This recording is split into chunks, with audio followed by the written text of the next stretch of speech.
See the constellations. Las dos culturas y el individuo.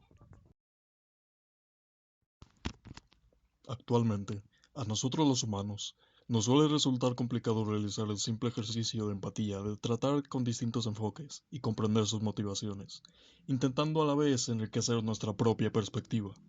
Hablando a nivel de los individuos, tal vez esta pequeña deficiencia en nuestro proceder no resulte más relevante de lo que nos imaginamos, pero cuando esta problemática se extiende a un nivel más general como es el de nuestra cultura y la del mundo occidental, se perfila entonces como una cuestión a tener en cuenta. En los últimos años, el concepto de cultura se ha ido transformando y ha adquirido un carácter global. No obstante, el conjunto de nuestras percepciones sesgadas nos impiden completar la tarea de unificar las distintas expresiones de aquello que nos hace ser quienes somos. Esto provoca una tal vez inconsistente división de idiosincrasias que frena el progreso de la cultura occidental en varios sentidos, permitiendo que se perpetúen diversos estereotipos perjudiciales para cualquier visión de unos humanos íntegros. Siendo esta la situación, en los próximos minutos me dedicaré a describir el conflicto cultural que comento de una manera más extensa, así como posicionarme y exponer mis cavilaciones al respecto, habiendo sido un servidor partícipe de más de una experiencia en la cual dicho tema era innegablemente notable. Asimismo, espero que el presente video permita llamar la atención de una daga invisible que lleva tiempo clavada en la columna vertebral de nuestra cosmovisión. Con agigantados pasos, la ciencia y la tecnología han avanzado permitiéndonos a nosotros, los seres humanos, progresar para de esa manera mejorar el cómo vivimos y nos desenvolvemos diariamente. Ejemplo de este desarrollo es el pequeño dispositivo de bolsillo que prácticamente cualquier adulto de una nación medianamente desarrollada posee, el teléfono inteligente. A través del nombrado aparato, cualquiera consigue acceso a virtualmente más información y productos culturales de los que aquellos grandes genios de nuestra historia soñaron tener alguna vez.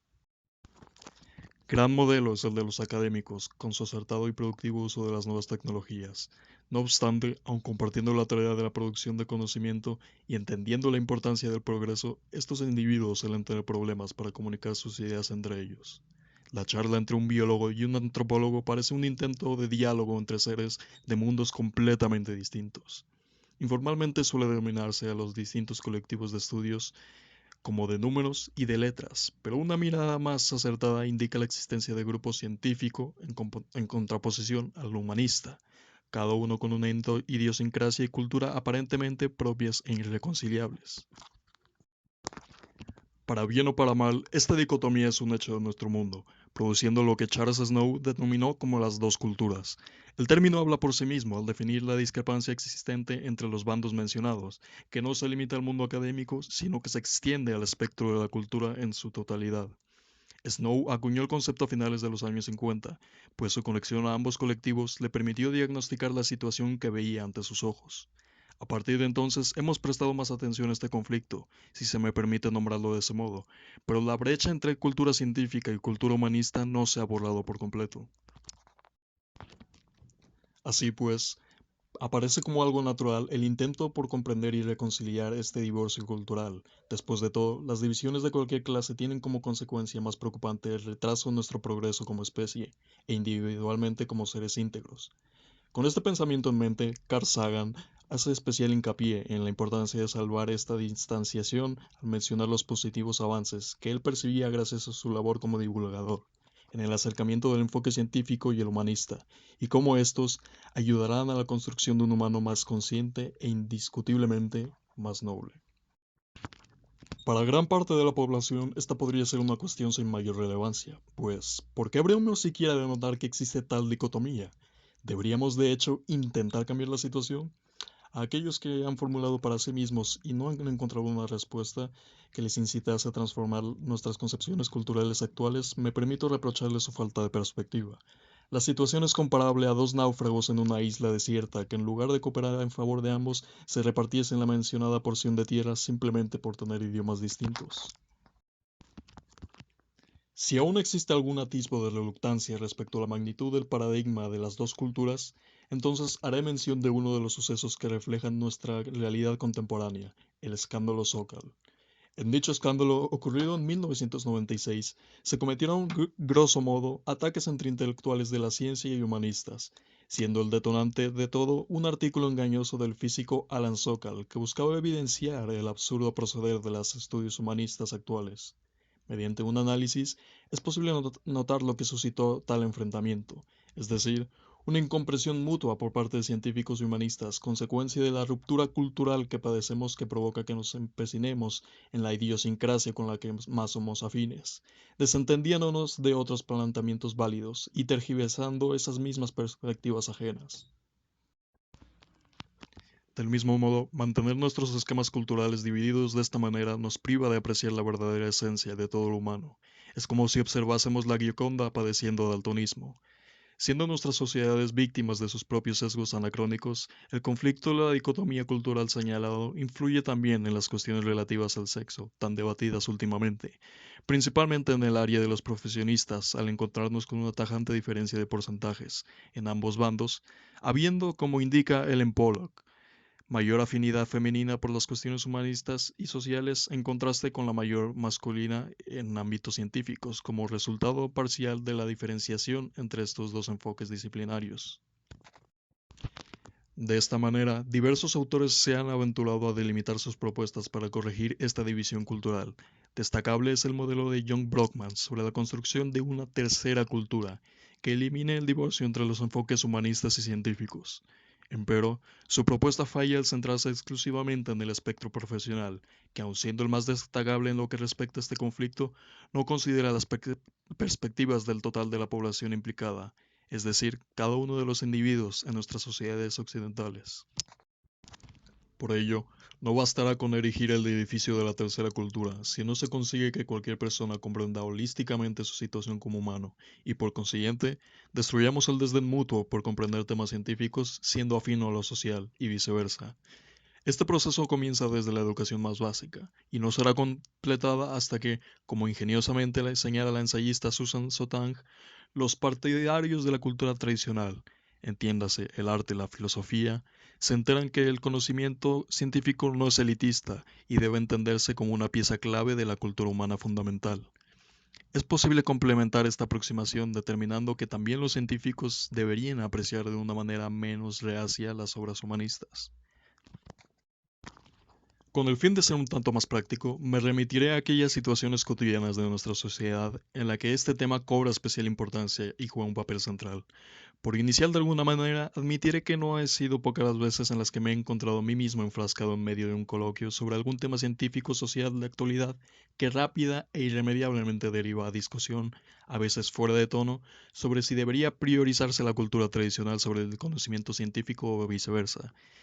De más está comentar que el simple hecho de pensar sobre dicha priorización es absurda.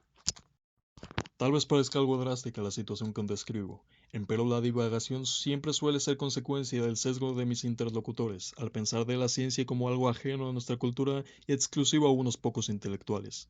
Naturalmente, el ejemplo del coloquio no es la situación más relevante, aun cuando evidencia que el conflicto es algo más arraigado de lo que se puede pensar en un primer acercamiento.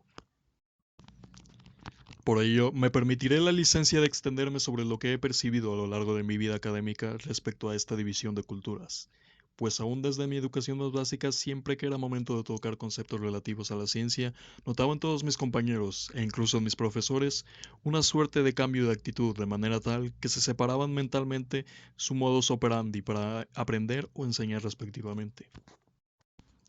Se me podrá acusar de malinterpretar tales transformaciones actitudinales. Ante esto admitiré que, al ser yo mismo un gran estudiante que procura conseguir una formación holística, tengo facilidad para determinar si esos cambios que yo he notado a lo largo de mi experiencia como estudiante se debían a motivos relativos a la metodología de estudio de mis compañeros o no. Dicho esto, en la mayoría de los casos la realidad era que pareciese como si instintivamente se mentalizaran para enfrentarse a algo complejo y relegado a unos pocos.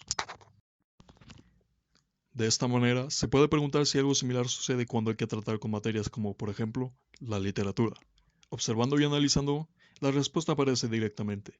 Por más tedioso que a alguien le pueda parecer el estudio de la literatura, en todo momento lo considera como algo dentro de su alcance y el de cualquiera. Así pues, nos encontramos en un status quo que parece dictaminar que el ignorante en, por ejemplo, artes y conocedor en ciencia es un inculto, mientras que el desentendido de ciencias pero erudito de la filosofía o literatura es una persona culta como cualquier otra.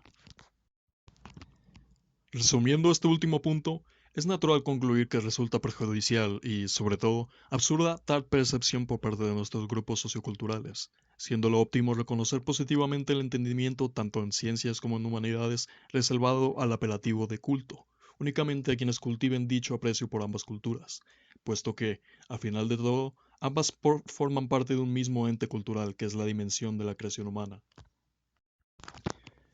Finalmente, resta por decir una vez más que la brecha de entendimiento entre académicos y no académicos de cada una de las dos culturas constituye uno de los problemas con los que debemos enfrentarnos como ciudadanos del mundo, para así lograr un progreso más eficaz e íntegramente humano, al mismo tiempo que asimilamos como nuestra esta colección de saberes y obras que nos han hecho quienes somos. Claro que todo esto deberá iniciar con el entendimiento individual de nuestra situación actual, que a posteriori producirá los frutos deseados. Nuestro mundo se encuentra conectado. A veces no prestamos suficiente atención a este hecho y cometemos errores absurdos. Siendo un tanto críticos, puede resultar normal, pues el cambio a las nuevas sociedades entrelazadas ha sido brusco para los esquemas a los que nuestra historia nos había acostumbrado. Además, a la par que se daba dicha transformación, aquello que define nuestras sociedades, es decir, nuestra cultura, también sufrió cambios. Ahora hemos heredado una cuestión que ha permanecido sin resolución desde que la notamos. La dicotomía cultural en la que vivimos es una realidad más de nuestra cosmovisión contemporánea, y no es precisamente favorable que ésta continúe existiendo. Por ello, se encuentra dentro de nuestros menesteres salvar la distancia existente entre ambas culturas, aparentemente distintas, que aun si a veces somos incapaces de darnos cuenta, forman parte de un mismo acervo. Habiendo discurrido sobre este tema, uno se percata de que la verdadera solución se encuentra en la educación, no tanto la impartida por instituciones educativas, sino en la educación cultural a la que somos expuestos los individuos diariamente, al formar parte del gran esquema de la vida humana y sus relaciones. Ahí es donde la reconciliación de las culturas puede resultar efectiva, ya que desde ahí podemos conseguir construir una cultura unificada que no se mire desdeñosamente a sí misma. En definitiva, reconocer y resolver el conflicto ante nosotros es necesario.